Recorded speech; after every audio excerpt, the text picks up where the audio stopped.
Petite Émilie, 6 ans et demi, et l'unique fille d'une famille reconstruite. Une mère pour qui elle est toute sa vie, et un beau-père qui l'aime comme si elle était de lui. Si gentille, si belle, des yeux qu'on sorcelle. Pour ceux de sa mère, elle en était la prunelle. Ne pouvait pas vivre l'une sans elle. Leur relation était devenue plus que fusionnelle.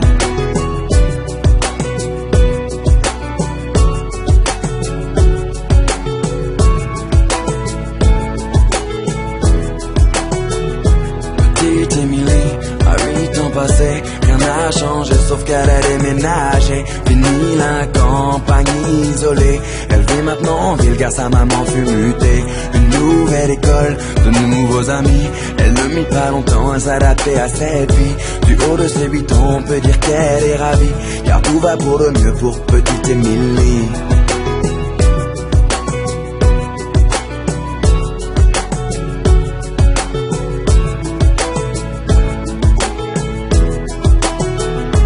Petite Émilie, à 10 ans, était devenue une petite fille comblée. On peut dire que l'école lui plaisait. Bonne élève pour maman, elle en était une fierté. Un peu rondelette, de bonnes petites joues. Elle essuie les critiques de quelques jaloux. Devant les profs, ils l'appelaient bouffe-tout. Mais ce ne sont que des enfants après tout. Depuis quelque temps, une nouvelle forme de violence se développe sur les réseaux sociaux. Elles prennent différentes formes, elles peuvent prendre la forme de châtiment corporel, mais elles peuvent aussi prendre une forme plus insidieuse, qui est tout ce qui est la violence plus psychologique. Petite Émilie, à 12 ans maintenant, adolescente enfermée aux grandes dames de maman. Fini le joli visage souriant, c'est une petite fille maussade qu'elle est devenue à présent.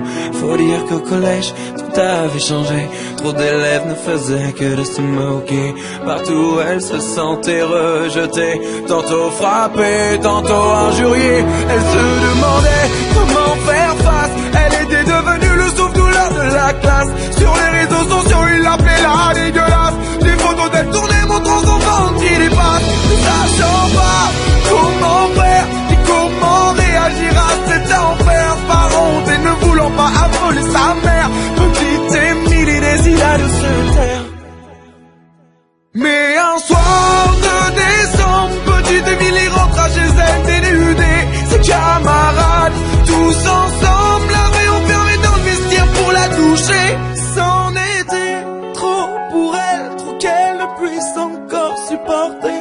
Alors elle étendit ses ailes, prit son envol vers la paix.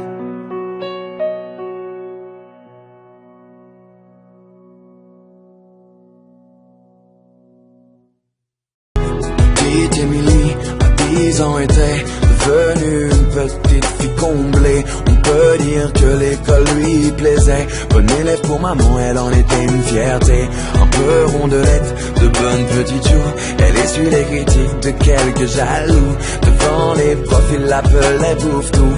Mais ce ne sont que des enfants après tout.